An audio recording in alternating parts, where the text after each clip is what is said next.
Assalamualaikum warahmatullahi wabarakatuh. Waalaikumsalam warahmatullahi wabarakatuh. Yang saya hormati pembicara kita malam hari ini, Mas Dino Munfaizul Imamah, yang inspiring, statement-statementnya tadi inspiring. Beliau memang saya lihat dari tumbuh di kampus memang orang yang sangat kritikal terhadap berbagai situasi. Sangat kritis beliau. Juga moderator selaku tuan rumah kita pada malam hari ini, Direktur Utama Dialektik. Kadang-kadang beliau tidak mau disebut Direktur Utama, maunya CEO katanya, ya, supaya lebih keren katanya gitu ya. Juga ya tidak lupa kepada Kanjeng Pangeran Karionegoro yang kita harapkan malam hari ini memberikan perspektif yang lebih utuh karena beliau ini guru olah rasa lintas agama sedunia. Ini yang nanti kita harapkan beliau sampaikan tentang spiritualitas yang lebih komprehensif tentang itu semua. Juga Mas Wisnu selaku senior kita yang banyak membina dan membimbing kita dan seluruh peserta yang bergabung dalam kesempatan malam hari ini. Pertama saya ingin menguji pikiran Mas Dino tentang nalar the Muslim mind, the critic on the Muslim mind. Jadi coba kita kembali misalnya ada beberapa contoh statement tokoh Islam ya tentang corona. Kita pernah mendengar seorang yang namanya Ustadz Abdus Somad Puas. Dia mengatakan bahwa corona yang terjadi di Wuhan adalah itu azab Allah kepada negara Tiongkok yang telah mendiskreditkan, yang telah menzalimi orang Xinjiang. Ketika corona sampai ke Saudi, dia langsung bungkam. Dia tidak bisa menjelaskan kenapa corona juga menyerang Saudi, menyerang negara-negara Islam. Berarti Tuhan menyerang semuanya. Allah menyerang juga kaum muslimin. Kan begitu. Nah, yang ingin saya sampaikan adalah bahwa kita harus otokritik terhadap cara berpikir orang Islam tentang, contohnya adalah sains. Dulu sebenarnya kita sudah pernah memecahkan ini dengan mengatakan bahwa tidak ada dikotomi antara Islamic mind dengan secular mind. Tidak ada beda antara nalar Islam dan nalar sekuler. Karena pada dasarnya setiap akal itu berpikir secara independen, berpikir secara dialektik istilahnya.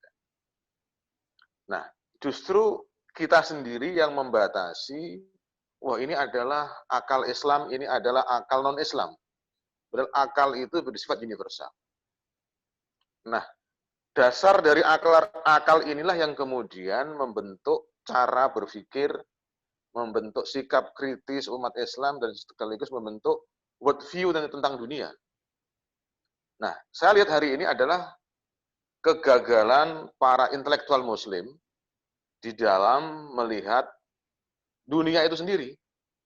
Karena sudah terjebak pada local mind, terjebak pada sektoral mind, dia gagal mengembangkan diri sehingga bisa compatible dengan the world system.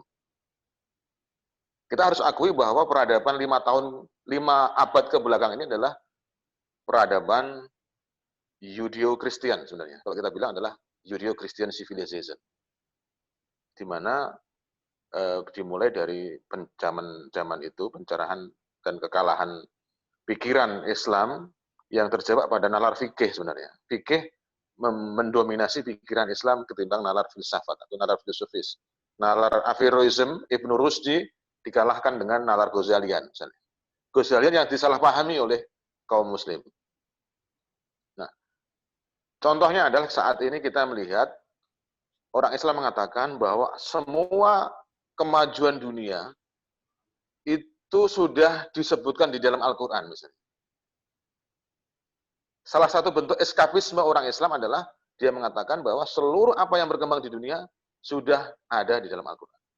Bagi saya ini adalah bentuk kemunduran yang luar biasa. Karena antara nalar praktis dengan nalar idealis, itu tidak bisa dibedakan di kalangan Islam hari ini. Semuanya bergerak pada nalar pseudo-rasionalisme, pada nalar yang cenderung eskapis. Contoh, ini ada namanya sekarang suatu konsep tentang Islamisasi pengetahuan. triple IT yang dulu di Ismail Roji Al-Faruqi misalnya dari pemikir-pemikir itu dan kelompok-kelompok yang berusaha mengislamisasi pengetahuan dengan mengatakan bahwa Al-Quran telah meletakkan fondasi bagi perkembangan sains. Tapi sebenarnya juga itu adalah bentuk dari eskapisme di kalangan intelektual.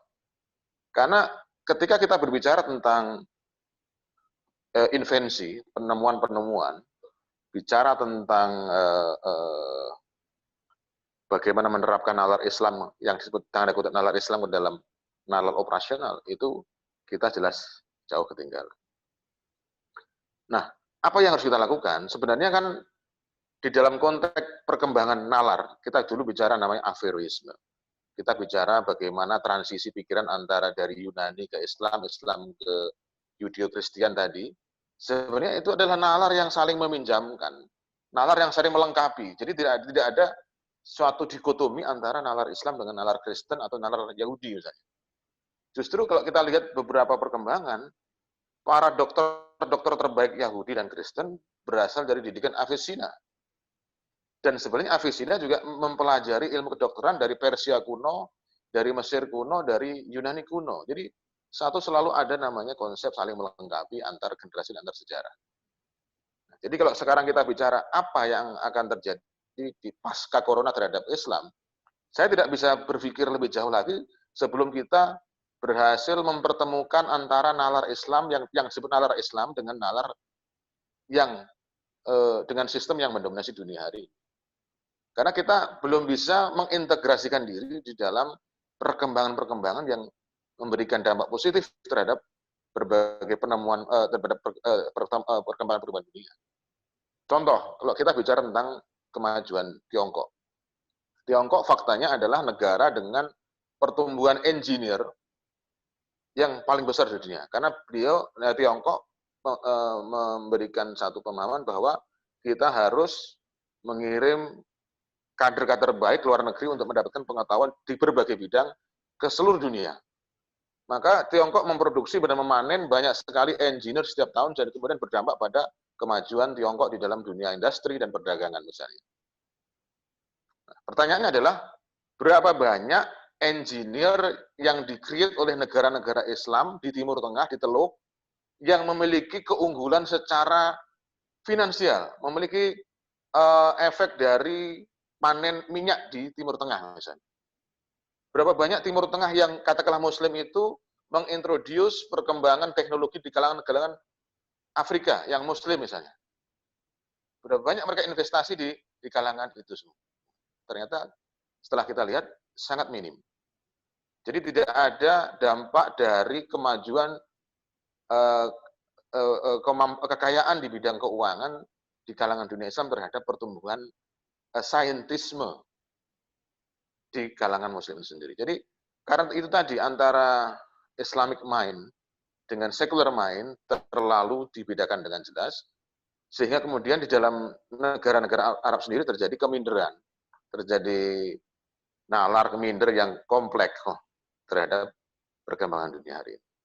Jadi sekali lagi ketika kita bicara what's next yang terjadi di dunia Islam pasca corona, saya bilang kita tidak perlu membicarakan itu karena kita sendiri tidak memiliki kemampuan untuk memberikan jawaban atas krisis corona ini dari sisi Islam.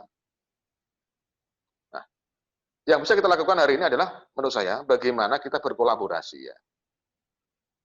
Negara-negara Arab yang dianggap sebagai center of all establishment of Islam yang memiliki sovereign wealth fund yang besar itu misalnya, seberapa besar dia mau berkontribusi terhadap peningkatan sumber daya manusia di negara-negara Muslim yang secara ekonomi sangat marginal. Atau seberapa besar kita mampu beradaptasi dengan perkembangan teknologi dan pengetahuan di negara-negara quote-unquote sekuler, atau mungkin komunis, atau mungkin kafir dalam pandangan kemapanan lama Islam yang menurut saya sudah harus dibongkar ini. Ya, ini tantangan dari sisi pikiran ya, sebelum kita bergerak pada aspek hubungan internasional, aspek medis, aspek konspirasi, dan seterusnya. Pada dasarnya kita ini adalah follower. Ketika kita menjadi follower, jangan berpikir atas nama keunggulan teologis, kita menjadi leader. Jelas tidak mungkin. keunggulan teologis itu adalah sebenarnya satu sisi adalah eskapisme kita, eskapisme orang Islam atas kekalahan di dalam sektor-sektor pengetahuan dan teknologi misalnya.